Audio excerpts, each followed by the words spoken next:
Hi! Welcome to our physical education virtual class. This is Sir Angelo Guillermo, your PE teacher. I hope you could catch up our lesson for today. Let's go. Please won't you come over? Let me get to know ya. Hey, nah. Delve into emotion. Leave us in this moment.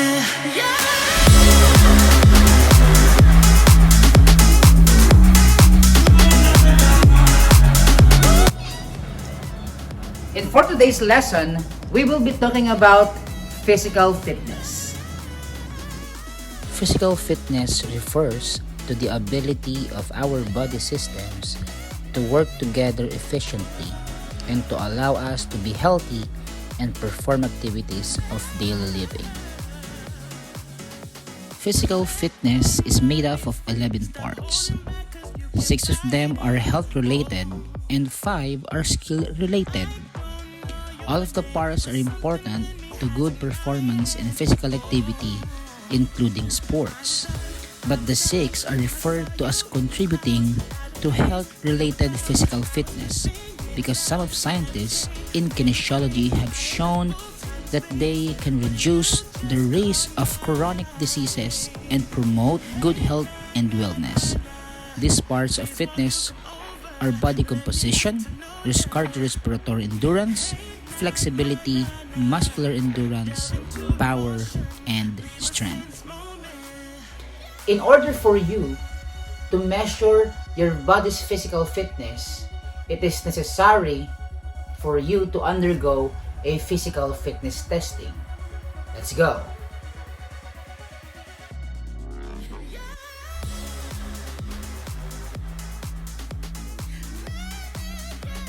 Let us go first to the body composition. Body composition is the body's relative amount of fat to fat-free mass. To do this, we need to calculate your body mass index or BMI. To calculate your BMI, you need to get your height in meters and your weight in kilograms. This is the formula for computing our body mass index or BMI. We have weight in kilograms over height in meters squared. So this is the sample computation of a BMI.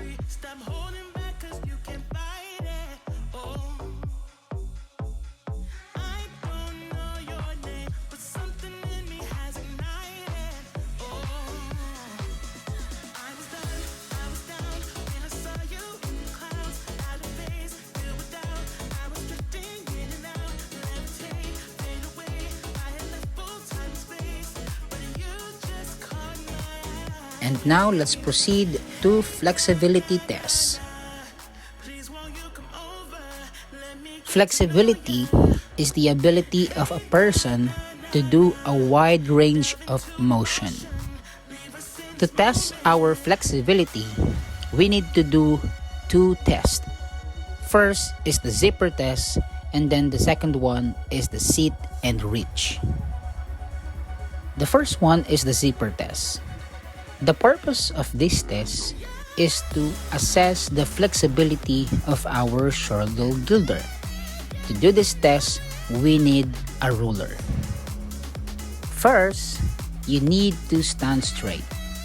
To test your right shoulder, you need to raise your right arm, bend your elbow, and reach down across your back as far as possible.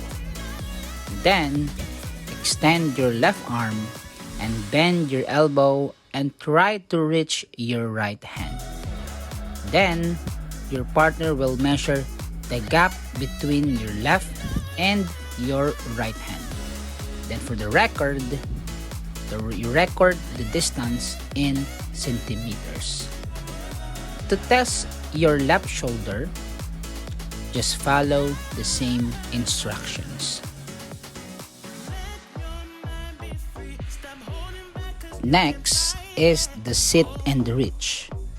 The purpose of this test is to measure our lower back and hamstring. To do this, we need a ruler and a tape measure. First is you need to sit and make your head, shoulders, and back flat on the wall. Your feet must be 12 inches apart. And then interlock the thumbs and position it to the 0 point of the tape measure or meter stick. After doing it, you may now slide your hands forward slowly and try to reach the farthest distance as possible without bending the knees, and record the distance.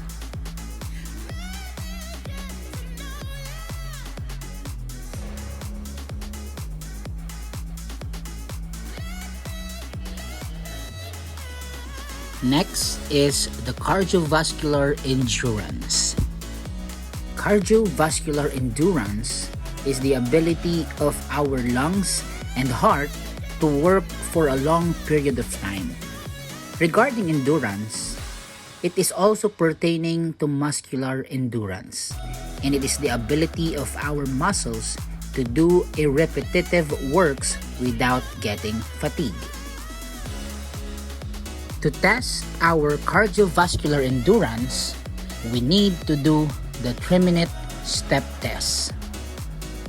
The purpose of this test is to assess our endurance to work in 3 minutes.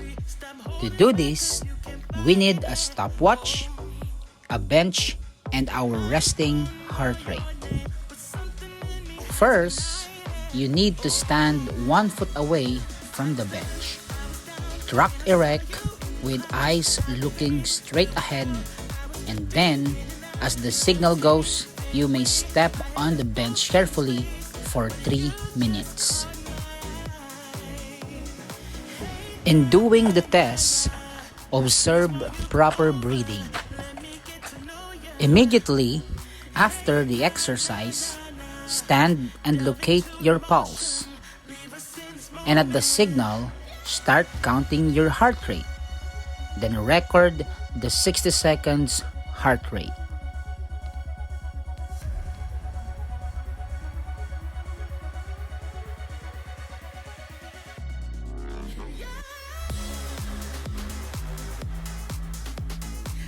The next is the physical fitness for strength. Strength is the ability of the muscle to exert force against a physical object. To test our strength, we need to do push-up and planking. First is the push-up. The purpose of this test is to assess the strength of our upper extremities. To do a push-up, you need to lie down on the mat facing down on a push-up position. Palm on the mat, fingers pointing forward, legs are straight and parallel. Then push it upward with an extended elbow. For the girls, you can do a little bit lighter, with knees contacting the floor while doing the test. Just keep the arm extended, straight legs and upright body. Perform as many push-ups as possible. For the result, record the number of push-ups made. The second one is plank. The purpose of this test is to assess the strength of our core muscles.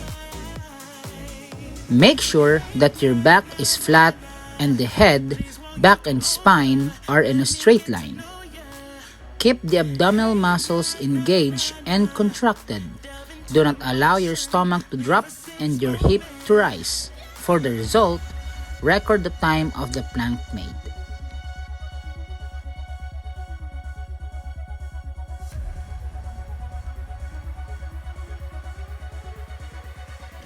The next physical fitness test is the speed test. Speed is the ability of a person to cover a distance in a short period of time.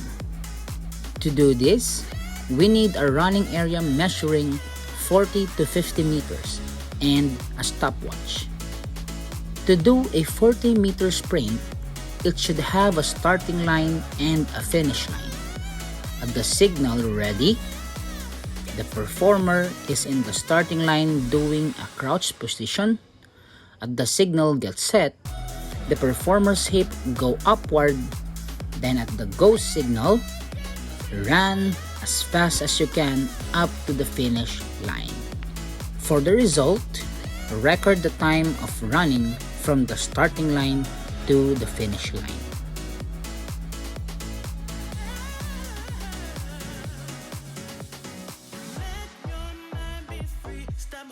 Now, we will do physical fitness tests for power. Power is the ability of the muscle to transfer energy and release maximum force at a fast rate. To test power, we need to do a standing long jump test. The purpose of this test is to measure the power and force of our leg muscles. To do a standing long jump, first is to stand behind a take-off line with feet parallel to each other. Bend your knees and swing your arms backward as you do a jump and arms forward as you land with both feet. So that is about the physical fitness test. So it is time for you to try all those different physical fitness tests. Okay? So please don't forget to visit our Blackboard so that you can have your assessment or your activity for physical fitness test. Okay? So that's all for today and goodbye.